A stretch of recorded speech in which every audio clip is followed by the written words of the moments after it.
Amados irmãos, chegamos ao grande momento do culto, onde ouvimos a palavra de Deus e vamos ouvir aqui a voz de Deus com o nosso amado irmão Felipe. Queria, meu irmão, orar aqui por você, que Deus esteja abençoando nossa igreja e continue abençoando a vida desse amado irmão. Santíssimo Deus, obrigado, Deus, pela vida do nosso irmão Felipe. Que a sua palavra esteja sobre ele, que sobre este vaso, ó Deus, o Senhor derrame o seu Santo Espírito e que os nossos corações, ó Deus, possam estar atentos à sua palavra. Fale conosco, em nome de Jesus. Amém.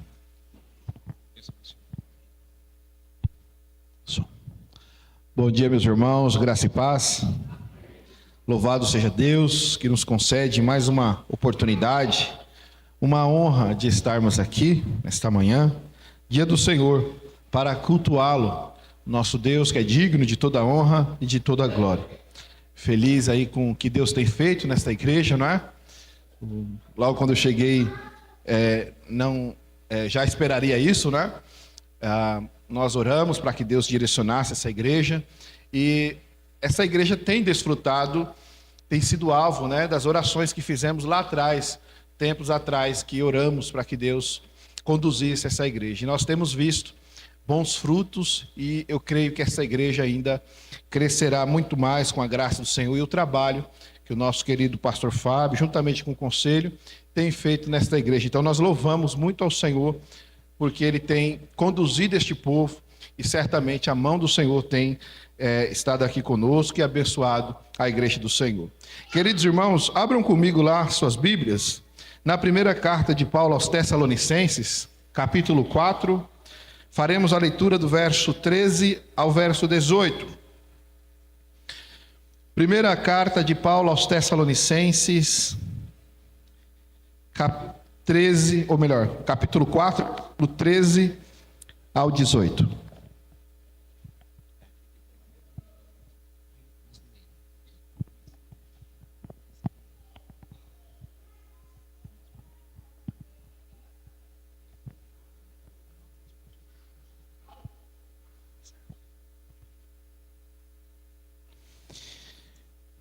Diz assim, meus amados, a palavra do nosso Deus, que é inerrante, infalível, autoritativa.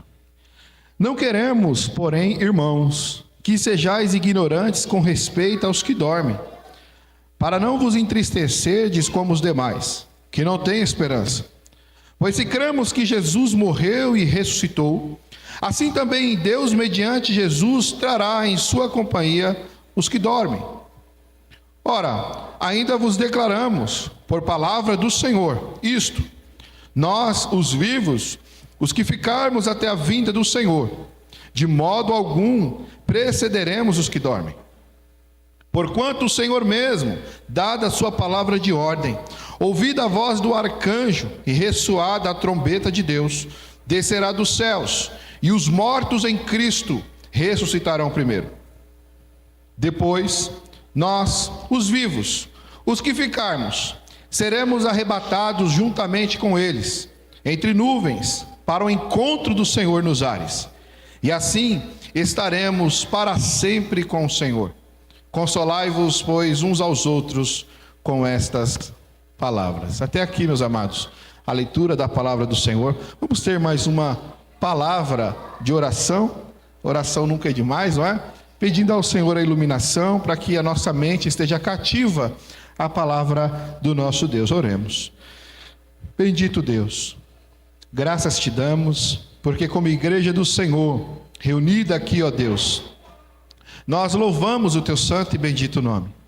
Nós, ó Deus, o glorificamos, o bendizemos, porque o Senhor é digno de toda honra e toda glória. E agora, Pai, pedimos ao Senhor a iluminação do teu Santo Espírito, a fim de entendermos, ó Pai, a tua vontade, que é boa, que é perfeita e agradável. Sê conosco, ó Pai, que todas as demais questões recorrentes da nossa vida fiquem de lado neste momento, a fim de que a nossa mente esteja cativa à tua palavra e à tua vontade. Sabemos, ó Deus, que o Senhor sempre fala conosco por meio da tua palavra. E nós precisamos da iluminação para entendê-la, para aplicá-la em nossa vida. Assim nós oramos e pedimos em perdão dos nossos pecados, no precioso e excelso nome de Jesus Cristo, nosso Salvador. Amém. Meus queridos e amados irmãos, o que dizer para alguém em momentos de profunda tristeza? Uma pessoa que está passando uma dificuldade aguda, uma angústia profunda. O que nós devemos dizer a essas pessoas? Quais palavras nós devemos usar para consolar aqueles que estão sofrendo, aqueles que estão perdidos, aqueles que estão com dores, seja elas por uma dor física ou na alma? Quais palavras nós devemos usar? Como devemos encarar a morte? Nós cristãos que temos uma perspectiva, uma visão do mundo diferente dos demais, como nós encaramos, por exemplo, a morte? Recentemente, conversando com alguém, eu dei uma palavra ali, já assim, feita esses jargões que geralmente nós falamos, e alguém estava falando ali que perdeu algum ente querido, algum familiar, e eu disse: olha, é assim mesmo, a vida é assim mesmo. Mas eu estava com pressa e logo eu saí. E depois pesou na minha consciência, como se Deus estivesse dizendo assim: é assim mesmo que você consola as pessoas? Essa é a maneira correta de consolar alguém? A vida é assim mesmo? Veja, irmãos, nós como cristãos, servos de Deus, temos que ser diferente, até mesmo para consolarmos alguém. Porque geralmente falamos essas palavras: é assim mesmo, tudo vai ficar bem, a fim de consolar as pessoas, de trazer um bálsamo, um alívio a essas pessoas. E veja, na motivação que fazemos isso, não é necessariamente ruim ou errado, mas será que é a forma correta de Deus nos usar para consolarmos as pessoas? No texto que nós acabamos de ler, hoje nós aprenderemos 3 lições, os nossos deveres de consolo à luz da palavra do nosso Deus. Por isso, queridos irmãos, o tema do sermão nesta manhã é a esperança consoladora dos cristãos. Vocês devem ter notado que toda a liturgia foi colocada, foi feita em prol de esperança. Em quem nós temos esperado? Será que quem é a nossa esperança? Ou como nós temos consolado as demais pessoas que estão sofrendo, que estão padecendo, que necessitam de uma palavra? Logo quando eu dei aquelas palavras àquela pessoa, me pesou a consciência, o próprio Deus me levando a refletir que não era a maneira correta de consolar alguém. Então nós devemos recorrer ao quê? A palavra do nosso Deus, para consolar aqueles que estão necessitados, aqueles que necessitam deste consolo. Mas antes, meus irmãos, de entrarmos aqui nas lições do texto, é necessário entendermos o contexto dessa carta, o porquê o apóstolo Paulo escreveu esse texto, quais são as motivações, ou porquê, o que estava acontecendo naquele contexto, para que o apóstolo Paulo escrevesse esse texto. A primeira carta aos Tessalonicenses, os irmãos devem lembrar, que foi escrita um curto tempo, logo a conversão daqueles irmãos em Tessalônica. Ou seja, eles eram neófitos. O que é um neófito? É um novo na fé. Neo significa novo, fitos, fé. Eles eram novos na fé. E o apóstolo Paulo, então, embora não tivesse ficado lá por muito tempo, mas pregou em algum tempo lá, e algumas pessoas se converteram, ouvindo o Evangelho de Cristo. Essas pessoas então deram credibilidade e entregaram a vida a Cristo Jesus. Se os irmãos quiserem saber mais sobre o nascimento da igreja de Tessalônica, está escrito lá em Atos capítulo 17, onde Lucas registra o nascimento dessa igreja, como a igreja se desenvolveu. E esses irmãos eram muito bem ensinados por Paulo, embora num período curto de tempo ali, e Paulo não teve a oportunidade de dar àqueles irmãos todas as informações. Paulo falou assim, o básico para aqueles irmãos. Então ficaram algumas lacunas na mente daqueles irmãos, no coração deles. Eles souberam certamente do essencial, quem é Cristo Jesus, né? Sobre a pessoa bendita de Cristo, sobre o Deus Trino, mas algumas coisas ficaram então faltando. Paulo, então, meus irmãos, foi para Bereia, porque lá onde Paulo estava pregando, em Tessalônica, alguns judeus passaram a perseguir o apóstolo Paulo. E Paulo precisou então sair daquele local, deixando esses irmãos. Lembram que eles eram novos na fé, deixando esses irmãos, e Paulo foi para Bereia. Pregando em Bereia também, o apóstolo Paulo teve um ministério bem sucedido, né? Claro, com a graça de Deus e o Espírito Santo usando a vida desse homem. Alguns irmãos ali foram alcançados, pessoas foram convertidas e alcançados pelo Evangelho de Cristo. Mas o que acontece? Logo, os judeus foram para Bereia e começaram a perseguir o apóstolo Paulo. Então, Paulo teve de sair de Bereia e foi para Atenas, fugiu para Atenas. E o coração do apóstolo Paulo não parava de pensar sobre os irmãos em Tessalônica. Então, Paulo estava, por exemplo, com Timóteo em Corinto, e Paulo estava pensando: como estão aqueles irmãos em Tessalônica? Será que eles estão firmes na fé? E os irmãos podem ver isso no capítulo 3 de 1 Tessalonicenses, que Paulo fala isso, que ele estava preocupado com esses irmãos. Será que esses irmãos têm se desenvolvido na fé? Será que eles cresceram na graça e no conhecimento? Ou será que Satanás arrancou a semente que eu deixei no coração deles? Então essa era a preocupação do apóstolo Paulo. Então o que ele faz?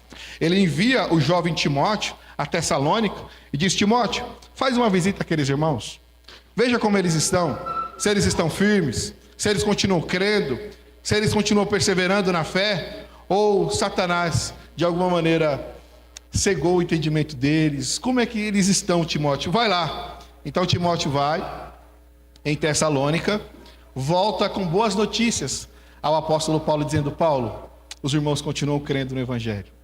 Eles estão firmes, Paulo. Eles continuam sedentos pela presença de Deus. E olha, tudo que você disse está fresquinho na mente deles. Eles continuam perseverando, continuam crendo nas doutrinas essenciais. Mas tem um problema. Eles estão com algumas dúvidas, alguns questionamentos a respeito da volta de Cristo. Eles têm um questionamento, Paulo, a respeito dos mortos. O que acontece quando a pessoa morre?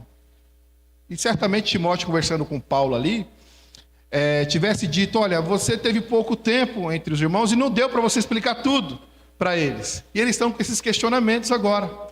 Mas por que eles estavam com esses questionamentos? O que acontece com a pessoa após a morte? Para onde ela vai?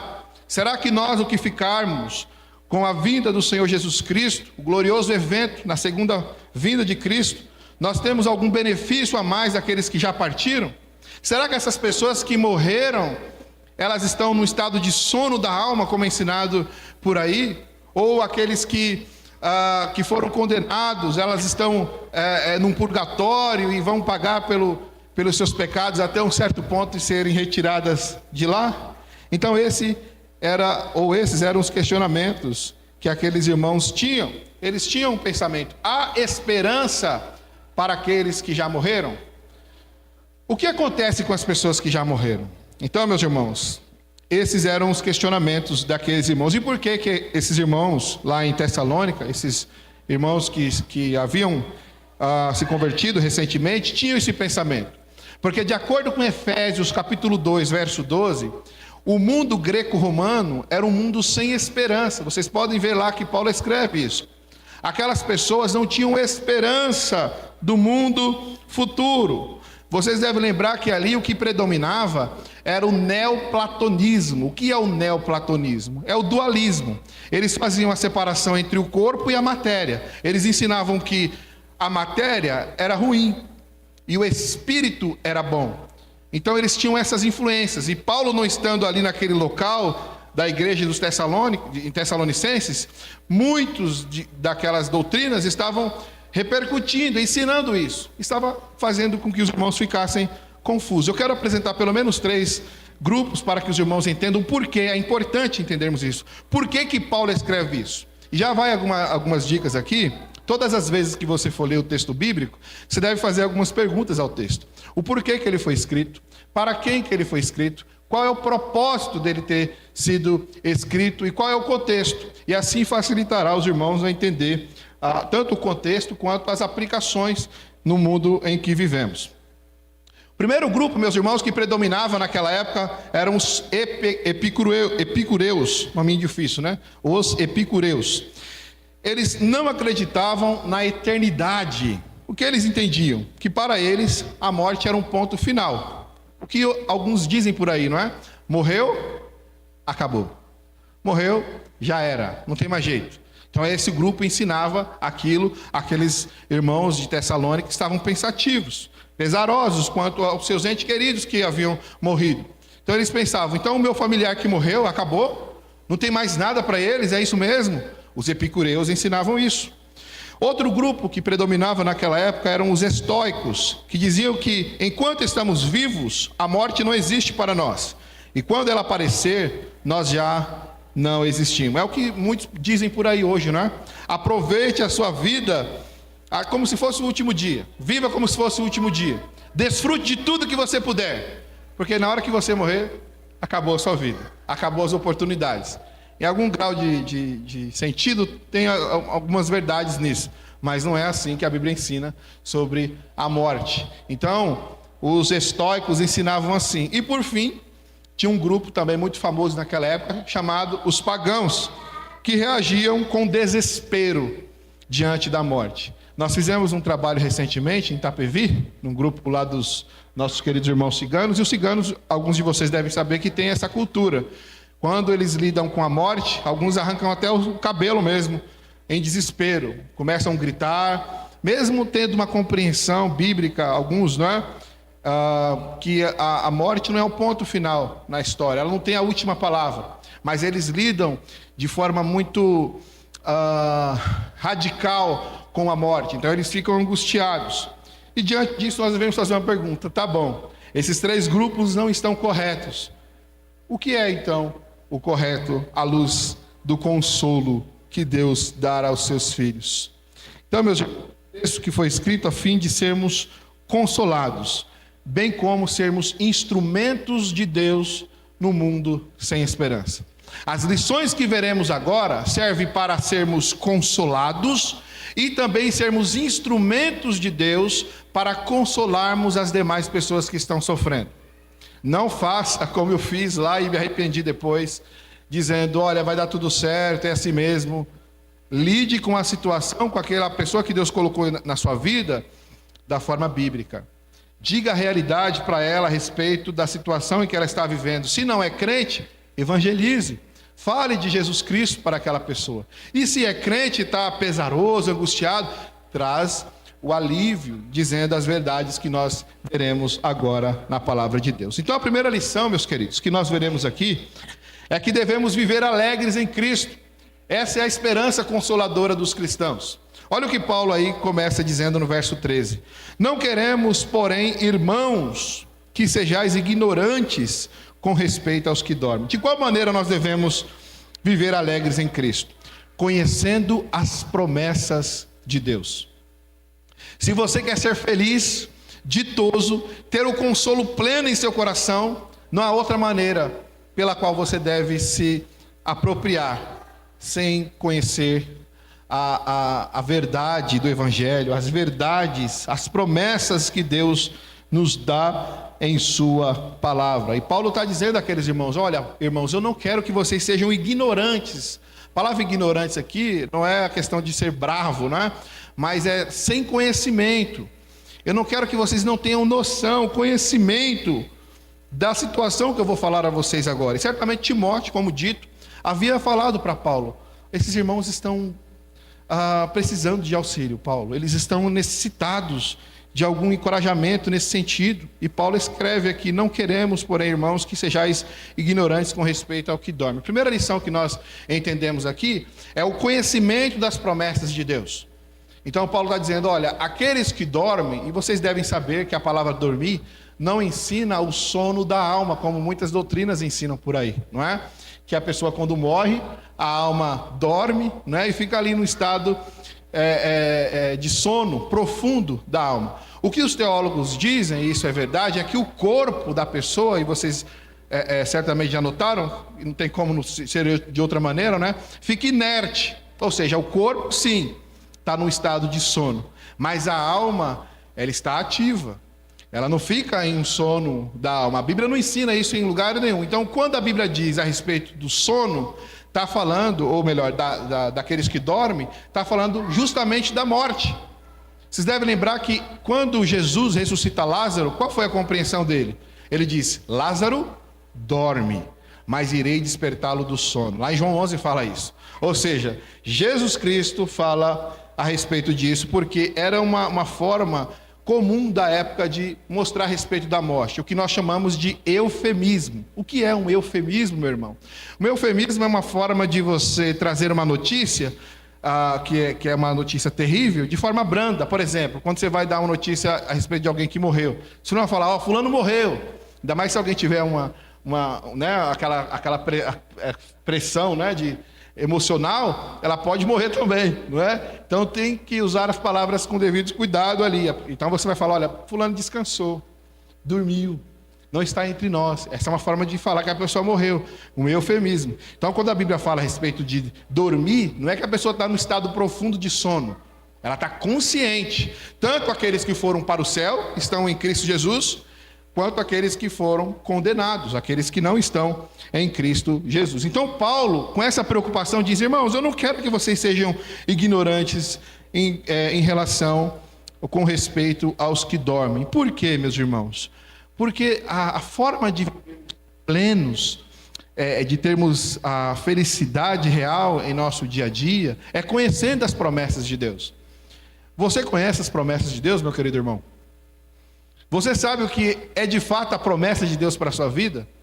Lá em 1 João, capítulo 2, verso 25, o apóstolo João escreve: e esta é a promessa de Deus, a vida eterna. É a promessa de Deus, é a vida eterna para nós. Então Paulo tinha essa preocupação: eu não quero que vocês sejam ignorantes, que vocês não tenham a compreensão, o entendimento com respeito aos que dormem. E aí ele fala o porquê. Veja comigo ainda no verso 13. Para não vos entristecerdes. Veja que é o oposto do que nós estamos aprendendo, né? Quem conhece as promessas de Deus, vive pleno, feliz, é ditoso, é alegre. Aquele que não conhece ou conhece de forma errada, o que acontece aí? Paulo diz: para não vos entristecerdes com os demais que não têm esperança. Ou seja, o que Paulo está querendo levar ao coração daqueles irmãos em Tessalônica: se vocês querem viver felizes, de fato, desfrutarem da alegria, conheçam a verdade, as promessas de Deus, porque assim a tristeza não virá sobre vocês e tomará o coração de vocês. E de qual maneira mais devemos viver alegres? Primeiro, conhecendo as promessas de Deus. Segundo, indo no sentido oposto dos demais que não conhecem a Deus, não é? Então vocês devem notar que as pessoas, geralmente, quando não têm o conhecimento correto das promessas de Deus, vivem em desespero, como o grupo que nós apresentamos aqui: os epicureus, os estoicos, os pagãos. São pessoas que não têm esperança. Mas e você? Onde está a sua esperança? Você tem compreensão da promessa de Deus para a sua vida? Você sabe o que de fato é a promessa gloriosa do Evangelho de Jesus Cristo?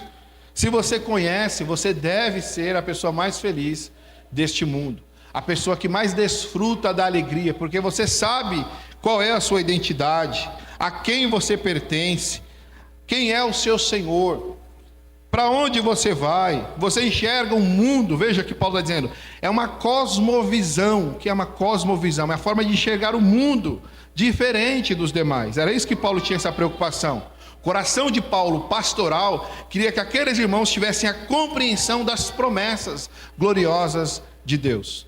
Todas as vezes que você se debruça diante da palavra de Deus, você está preenchendo a sua alma de esperança, de alegria, de gozo, felicidade, porque o próprio Deus está alimentando a sua alma, a sua mente, das coisas corretas da vida.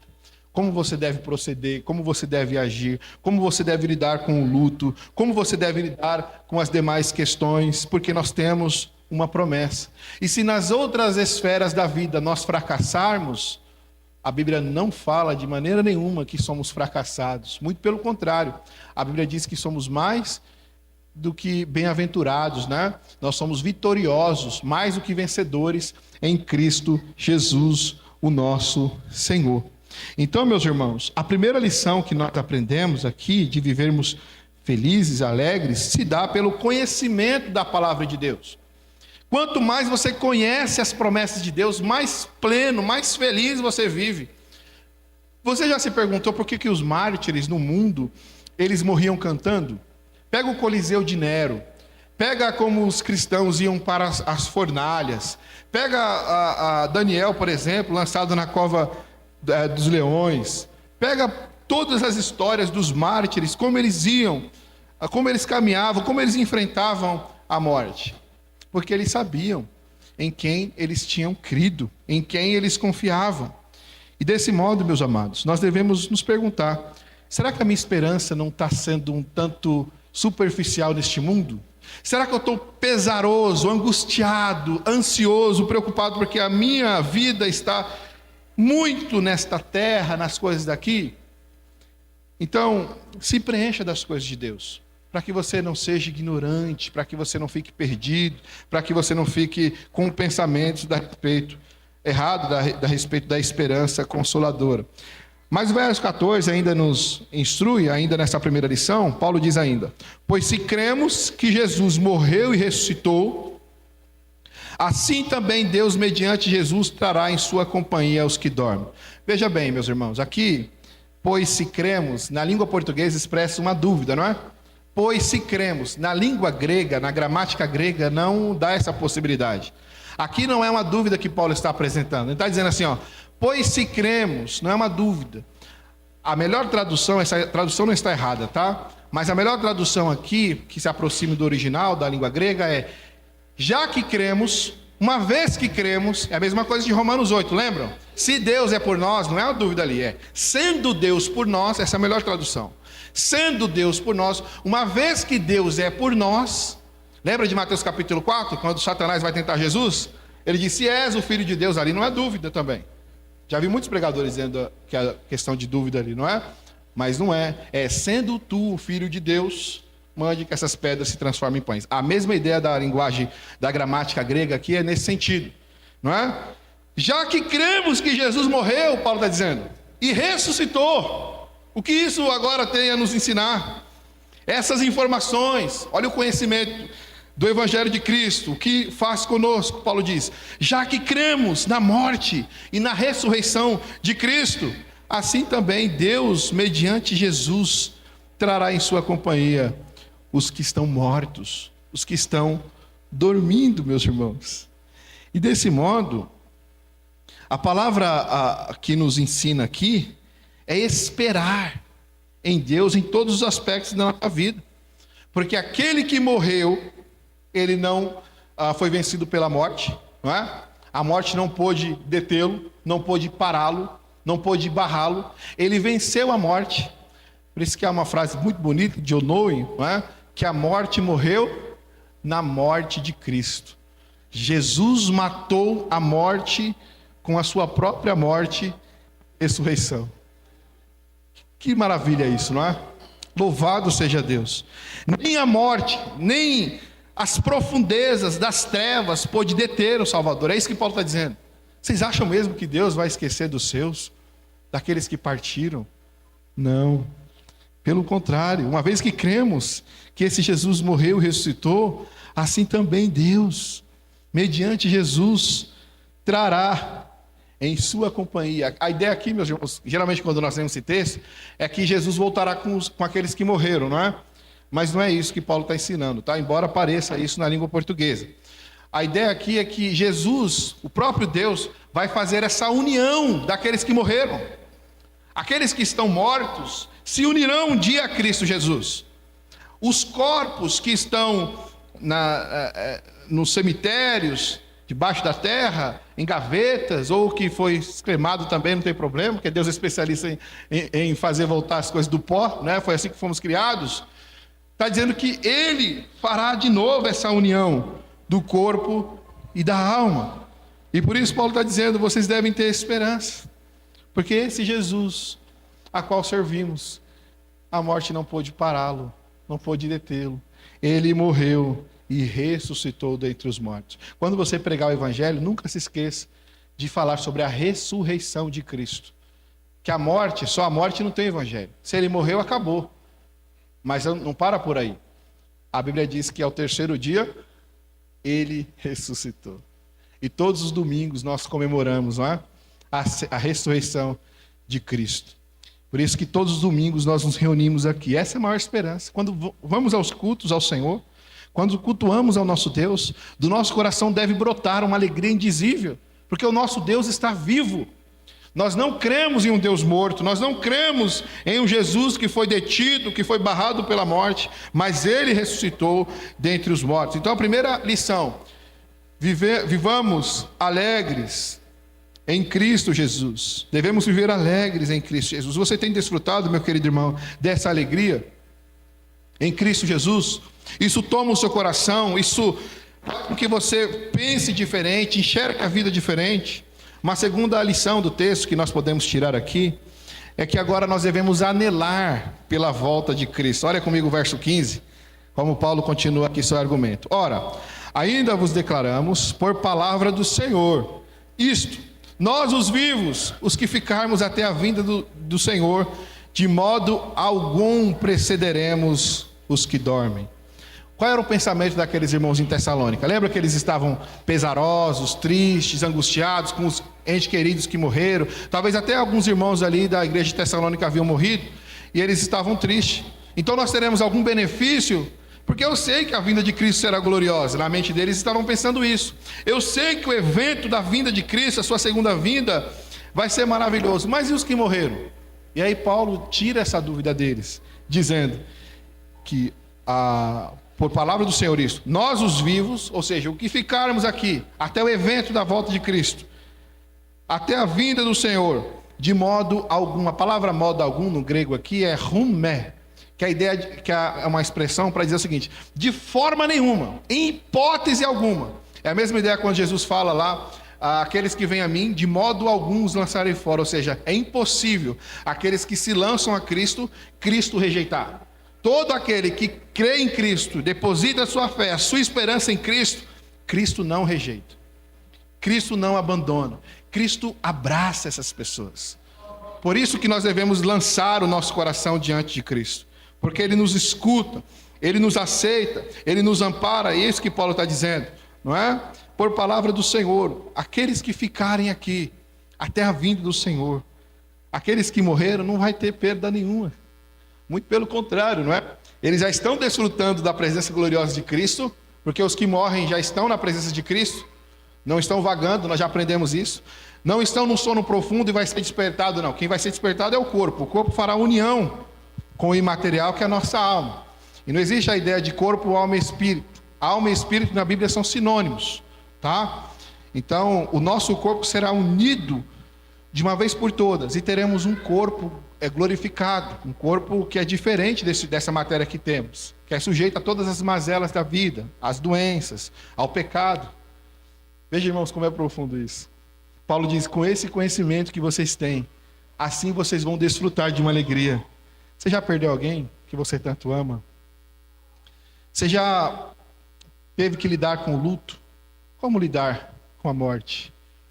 Se essa pessoa de fato pertence a Cristo, a esperança gloriosa para nós encontrarmos essas pessoas naquele grande dia, desfrutarmos da comunhão, e de uma comunhão ainda maior do que tivemos aqui, porque nós estamos, como dito, inclinados ao pecado. Aqui não, meus irmãos.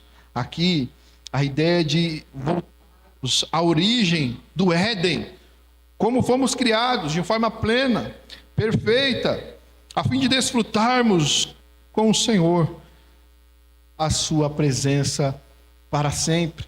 Você tem, meu amado irmão, consolado as pessoas desse modo também? Você tem levado palavra de esperança? Como você reage diante de um luto? Como você reage ou você leva uma palavra para alguém que está passando por um luto? Veja como essa palavra é instrutiva para a igreja. Você pode, à luz da palavra de Deus, pegar a palavra de Deus e consolar, derramar um bálsamo no coração de alguém que está padecendo. Ou você pode ser um instrumento de Deus para transformar uma vida que está angustiada, pesarosa, pensativa a respeito das coisas deste mundo. Então, nós sabemos que aqueles que morrem antes da volta de Cristo não serão esquecidos por eles. Todos serão ressuscitados. Todos terão a vida de volta. Então, desse modo, nós devemos anelar pela volta de Cristo. Você deseja, você anela, você anseia a volta de Cristo? Hoje, meus irmãos, quando falamos a respeito do assunto da volta de Cristo, as pessoas até dormem nos bancos. Ninguém mais tem aquele deleite, aquela alegria. Não se fala mais sobre a volta de Cristo. Porque já esperamos tanto, né, que parece que é uma notícia passada, arcaica. Não, vai ser o maior evento, o evento mais glorioso que este mundo presenciará. É a volta do Cordeiro de Deus. É a volta do Senhor Jesus Cristo para buscar os seus. Isso deve preencher o seu coração de consolo, de alegria.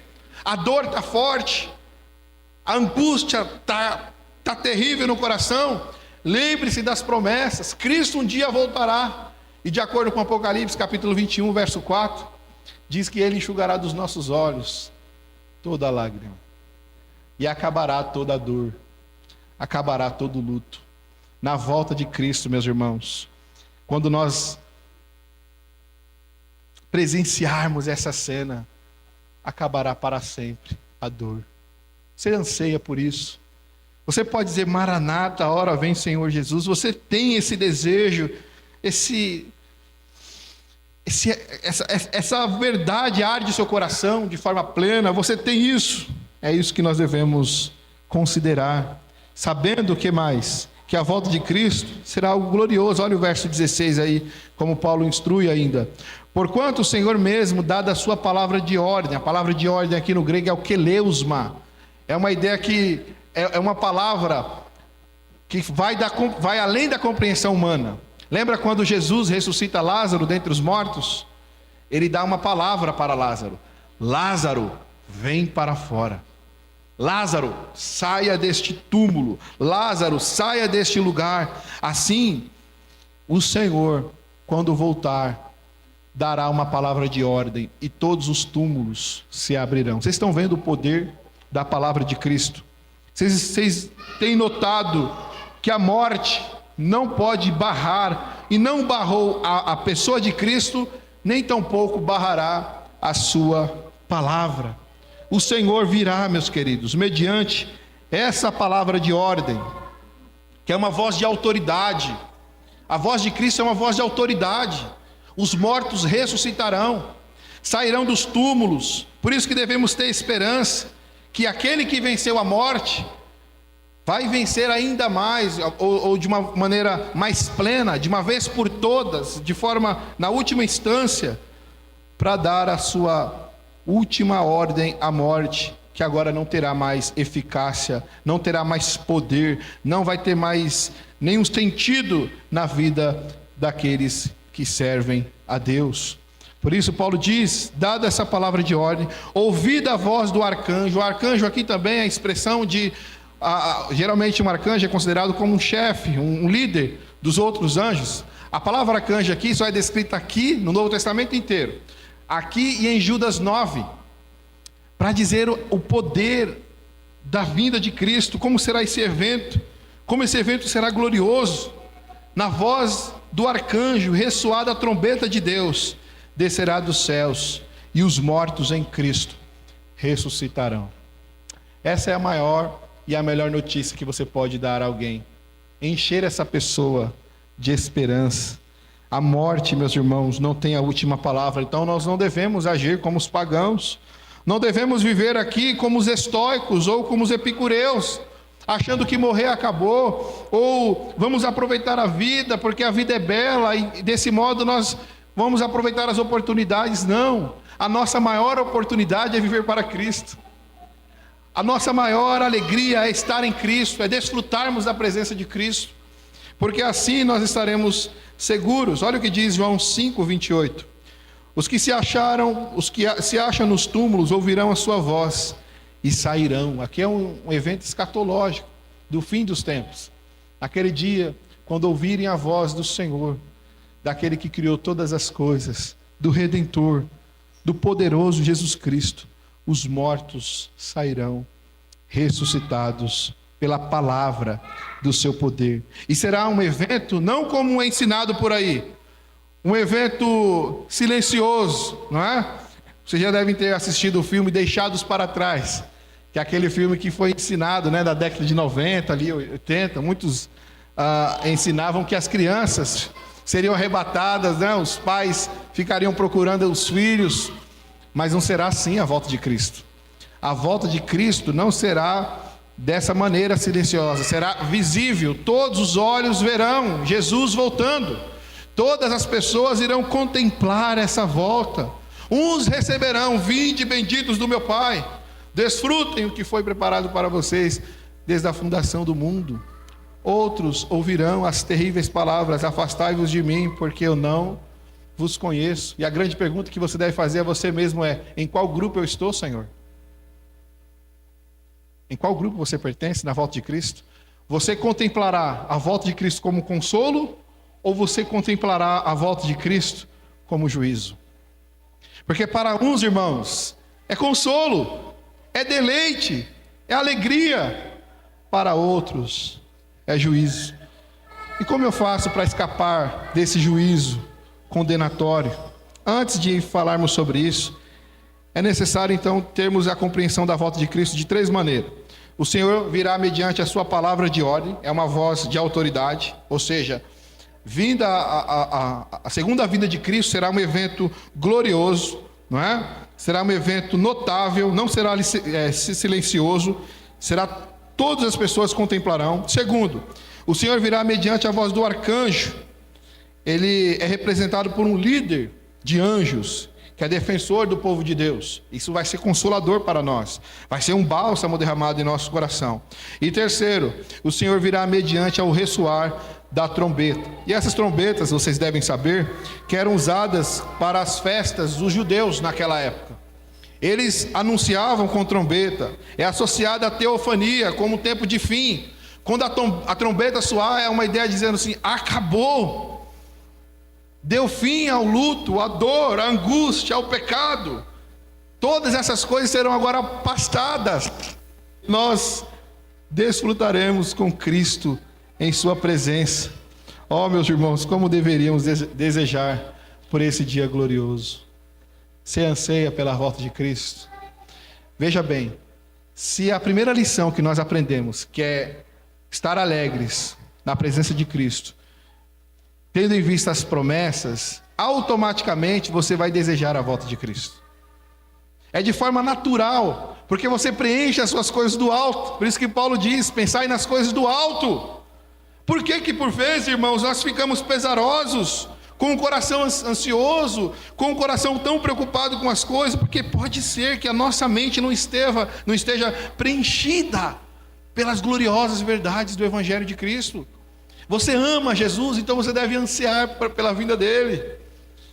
Alguns até dizem: não, eu quero que Jesus volte, mas primeiro eu quero realizar os meus sonhos, quero casar, né? Ter o meu carro, conseguir ali meu diploma. Veja, tudo isso é bom, não há nada errado nisso, mas não há nada que se substitua a presença de Cristo real naquele grande dia. Vai ser um consolo indizível. Acabou, meu querido. Acabou toda a dor, todos os problemas pertinentes ao pecado. Você deseja isso? Esse era o consolo que Paulo estava dando aos irmãos em Tessalônica. Ele estava dando a compreensão, o bálsamo para eles. Olha, a vinda de Cristo será assim. Esses mortos em Cristo ressuscitarão primeiro. Aqueles que estão mortos vão ressuscitar. E os que estiverem vivos não passarão pela morte. Eles terão um corpo glorificado. E assim todos nós, sem perder um dos seus, porque o sangue de Cristo é eficaz e não se perde. Ele contemplará todos os seus filhos. E por fim, meus irmãos, a última lição do texto. Então nós vimos que nós devemos viver alegres em Cristo, Vimos que desejamos, ou devemos anelar pela vinda de Cristo. E agora? Devemos descansar na obra de Cristo. Veja comigo o verso 17. E aqui nós terminaremos a exposição do texto. Diz o seguinte: depois, nós, os vivos, os que ficarmos, seremos arrebatados juntamente com eles. A palavra arrebatado aqui é a ideia justamente de ser tirado, de ser levado mesmo, né? É de ser arrancado, tirado mesmo. Por quê? Porque o apóstolo Paulo, tendo em vista a dor daqueles irmãos, ele diz: isso vai cessar, e de uma forma extraordinária. Vocês vão ser arrebatados, arrancados, como uma árvore é tirada de um solo, e as raízes aparecem. Assim nós teremos de toda angústia, de toda dor, que não terá mais poder sobre nós. E aí ele continua: seremos arrebatados juntamente com eles, entre nuvens, para o encontro do Senhor nos ares, e assim estaremos para sempre com o Senhor. Descansaremos, meus irmãos, das nossas fadigas, desfrutaremos das mais ricas bênçãos celestiais. Essa é a maior alegria do crente. Se você não anseia por isso, pode ser que seu coração é um coração superficial e está preso nas coisas terrenas. Você até anseia por Jesus, mas o seu anseio maior está aqui, nas coisas terrenas.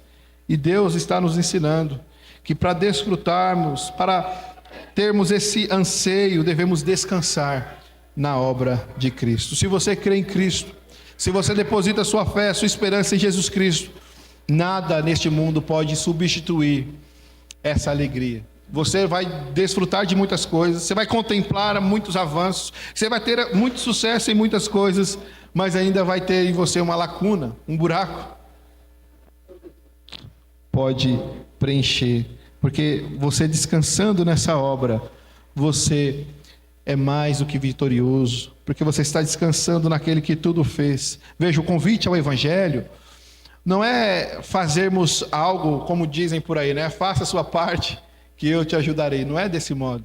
É lançar sobre Ele todo o nosso coração e descansarmos nele, porque Ele é quem nos consola, é quem nos ampara. Por isso há esperança para você que perdeu o ente querido.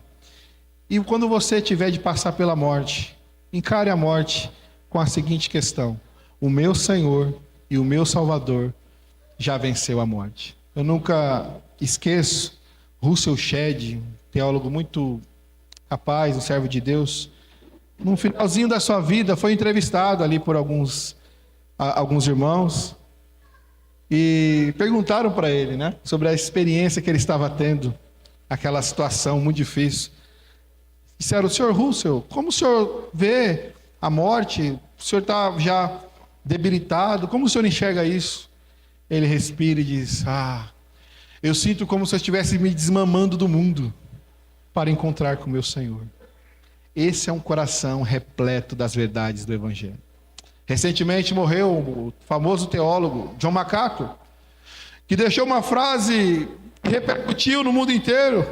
E ele faz uma pergunta: o que pode fazer a morte a um cristão? Simplesmente levá-lo aos braços do Criador. A morte, irmãos, não pode nos deter. Mas por que não pode nos deter? Essa é a pergunta que devemos fazer. Porque Jesus venceu a morte. Porque Ele matou a morte, morrendo em prol dos nossos pecados. Por isso que Paulo traz essas palavras de alegria. É um bálsamo, é um consolo para aqueles irmãos. De modo nenhum Deus esqueceu, Paulo está dizendo, aqueles que morreram. Essas pessoas não passarão pelo mar do esquecimento. Não, Deus lembra de cada uma delas. Deus sabe quem são essas pessoas. E essas pessoas ressuscitarão. Há uma pergunta que geralmente nós fazemos, à luz disso, será que nós teremos, a compreensão no céu das pessoas? Eu creio piamente que sim.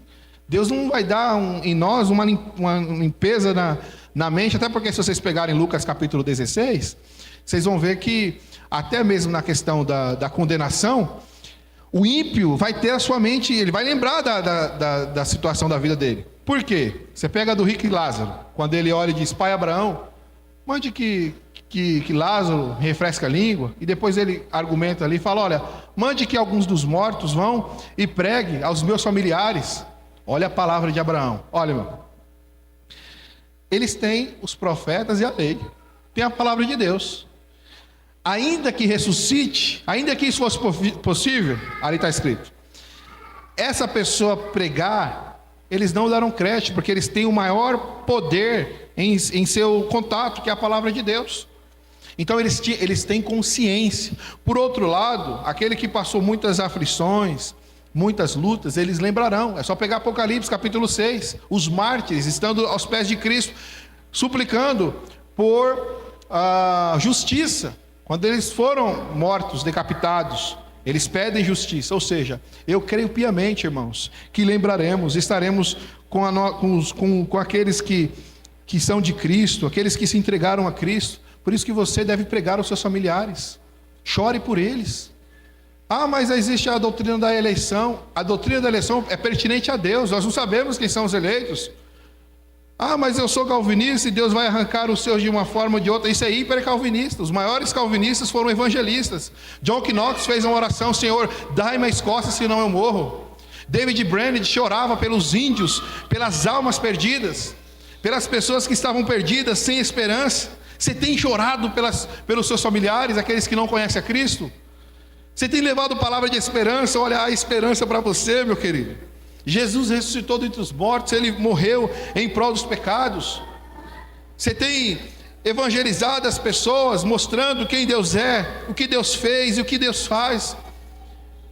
Essa é a maneira de consolarmos as pessoas, descansando na obra gloriosa de Cristo Jesus. E por fim, meus irmãos, então, tendo toda essa compreensão, Paulo chega no raciocínio final.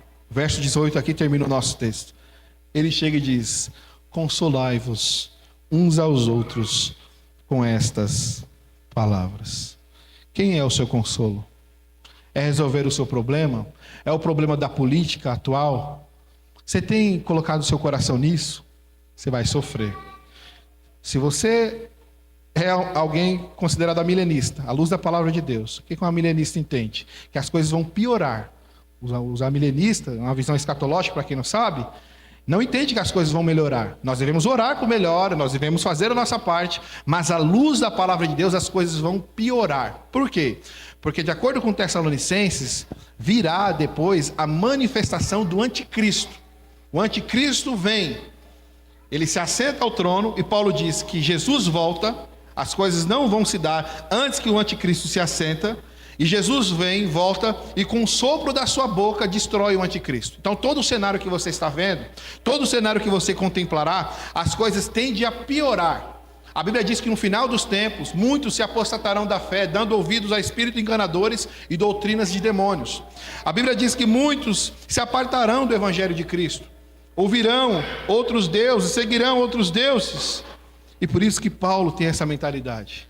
Consolem, se prendam, se agarram com toda a força e vigor nas promessas dessas palavras. Quem tem sido a sua promessa? Quem tem sido a sua esperança? Quem tem sido a sua alegria? É Cristo Jesus? É Jesus este que virá e buscará a sua igreja? E por outro lado, aqui também, Paulo dá uma ordem, né? Não sei se vocês notaram, o verso 18 é um imperativo. Consolai-vos, não é, se possível, console assim, não. É uma ordem. Consolai-vos. Você tem consolado as pessoas também dessa maneira? Você tem sido um instrumento de Deus aos abatidos? Irmãos, eu tenho pensado a respeito de mim mesmo, como eu tenho me dirigido às pessoas e consolado as pessoas que estão sofrendo. Será que eu tenho esfriado nesse sentido? Será que você, as pessoas que Deus coloca na sua vida, talvez um familiar, talvez um amigo de trabalho, talvez um vizinho, talvez um colega que converse com você, você tem dado a essas pessoas a compreensão de quem Deus é? Você tem consolado dessa maneira, ou você tem dito palavras de bate-pronto? Vai dar tudo certo, no final fica tudo bem. Não fica tudo bem. Não vai dar tudo certo nesse sentido. Se estivermos em Cristo, nós temos a garantia, mas e se não estivermos? E se as pessoas não estiverem em Cristo? Por isso que devemos ser instrumentos para ouvirmos as palavras consoladoras, de acordo com Mateus 25, 34, já dita que Jesus falará aos seus: vinde benditos do meu Pai, entrai na porta do reino que foste preparado desde a fundação do mundo. Irmãos, eu quero finalizar com duas aplicações apenas. O primeiro grupo que eu quero considerar aqui é um grupo que não serve a Deus. Talvez, se você estiver nesse grupo, eu oro a Deus para que você não esteja, mas considere isso que eu vou dizer. A aplicação é a seguinte: a segunda vinda de Cristo marcará o fim das oportunidades. Vocês já devem ter visto por aí que vai ter a repescagem, né? Não caia nessa, não. É mentira, é falácia. A volta de Cristo vai ser um fim. Vai pôr um fim nas oportunidades. Desde que o momento em que o Senhor surgir nas nuvens e o céu se põe a descer, não haverá mais oportunidades para a conversão. O dia dessa conversão é hoje. Se você não entregou sua vida e você está aqui hoje, hoje é o dia, não é amanhã, não é depois, não é a semana que vem, é hoje o dia do seu arrependimento. Morra para os seus pecados hoje, a fim de você viver em Cristo. O dia de se arrepender é hoje. Se você não quer em Cristo, meu caro colega, eu seria mentiroso em dizer que essas palavras servem de consolo para você. Se você não está em Cristo, essas palavras não são consoladoras para você. Eu quero que você entenda isso. Essas palavras são juízo. Porque Cristo, segundo a Bíblia, voltará e julgará. E Paulo diz em 2 Coríntios que todos nós compareceremos diante do tribunal de Cristo. Você está em Cristo. Eu não estou dizendo se você faz parte do hall de membros da igreja. Eu não estou dizendo se você é frequentador da igreja, se você gosta do culto, se você gosta das palavras, se você gosta de ouvir os cânticos. A minha pergunta é: você está em Cristo Jesus? Você faz parte da aliança da graça?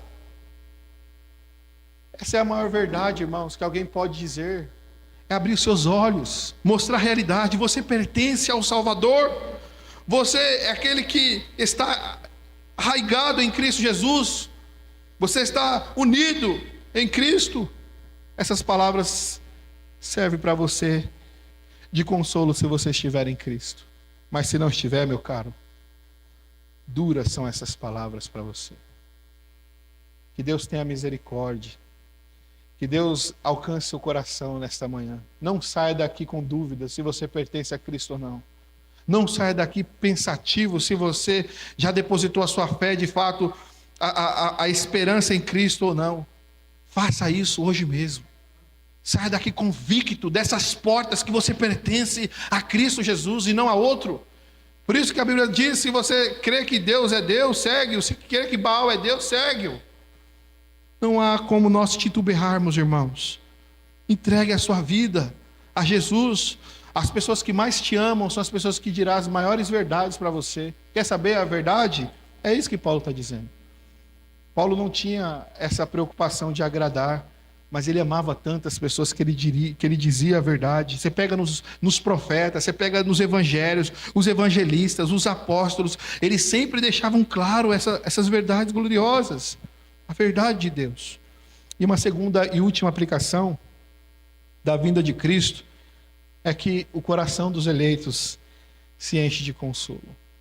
Se você está em Cristo, nada deste mundo pode te arrebatar. As tribulações, a dor, a angústia, as coisas você vai olhar agora como algo passageiro. Por isso que o propósito de Paulo é ensinar sobre a vinda de Cristo e a ressurreição. Não é alimentar uma curiosidade frívola, filosófica daqueles irmãos. Paulo não está aqui, não vejam só, não é?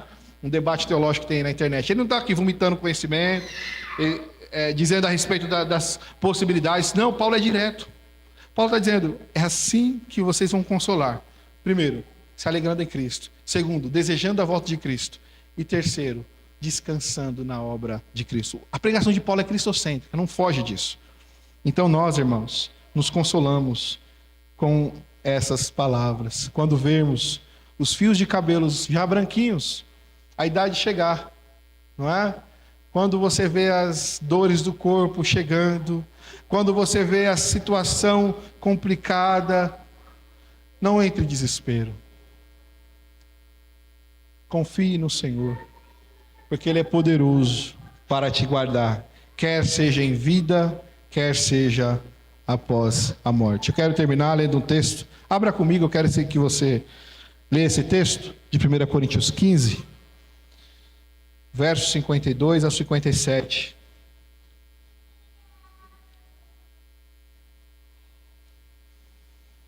Eu vou ler aqui, começar lendo o 52. Vamos fazer uma leitura de forma...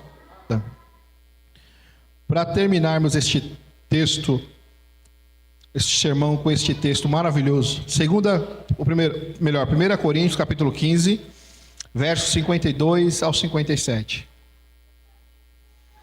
Diz assim a palavra de Deus: no momento, num abrir e fechar de olhos, ao ressoar da última trombeta, a trombeta soará, os mortos ressuscitarão incorruptíveis, e nós seremos transformados. A igreja?